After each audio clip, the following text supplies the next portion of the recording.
Neat long term trap లో పడద్దు. General ఏంటి అంటే ఇప్పుడు నీట్ లాంగ్ టర్మ్ ఇమ్మీడియట్ గా తీసేసుకోవాలి అలాంటి ట్రాప్ లో పడద్దు. సో ఎందుకు ఈ మాట చెప్తున్నానంటే నేనే నీట్ లాంగ్ టర్మ్ చాలా వీడియోస్ చేస్తాను, నీట్ లాంగ్ ఇది ఎవరు తీసుకోవాలి. సో ఇక్కడ మనం అర్థం చేసుకోవాల్సిన విషయం ఏంటంటే ఫస్ట్ మీరు ఫోకస్ చేయాల్సిన కౌన్సిలింగ్ మీద.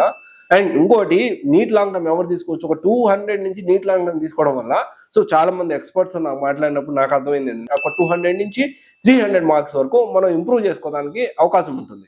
ఓకే, అండ్ అంతకు మించి తక్కువ వచ్చినాయి అంటే so it's waste of time to take neat long term. Before joining any neat long term మీరు ఒక అసెస్మెంట్ తీసుకోండి.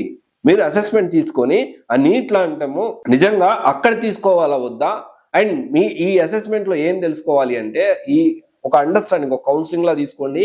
నీట్ లాంగ్ టర్మ్ తీసుకోవాలా వద్దా అనేది కూడా కౌన్సిలింగ్ లా తీసుకోండి. ఇఫ్ నెసెసరీ దీనికి సంబంధించిన కౌన్సిలింగ్ మీకు కావాలి అంటే సో మన సిబిఎస్ఈ తరఫు నుంచి నేను ఫ్రీగా ప్రొవైడ్ చేస్తాను. అయితే ఇక్కడ ఏంటి ఏమవుతుంది, ఒక స్టూడెంట్ ని 1-to-1 కూర్చోబెట్టి మాట్లాడి సో ఏ సబ్జెక్ట్ లో వీక్ గా ఉన్నారు, ఎక్కడ వీక్ గా ఉన్నారు, ఏ ఏరియాస్ లో స్ట్రాంగ్ అవ్వాల్సిన అవసరం ఉంది అనేది ఫస్ట్ తెలుసుకోవాలి. అండ్ ఒక పేరెంట్స్ డైరెక్ట్ ఫోర్స్ తోటి పిల్లలతో మాట్లాడకుండా నీట్ సీట్ రాలేదా, ఎంబీబీఎస్ సీట్ రాలేదా, నెక్స్ట్ ఇమీడియట్ గా నీట్ లాంగ్ టర్మ్ జాయిన్ అవ్వం. No, which is not correct. అలా చేయడం కరెక్ట్ కాదు.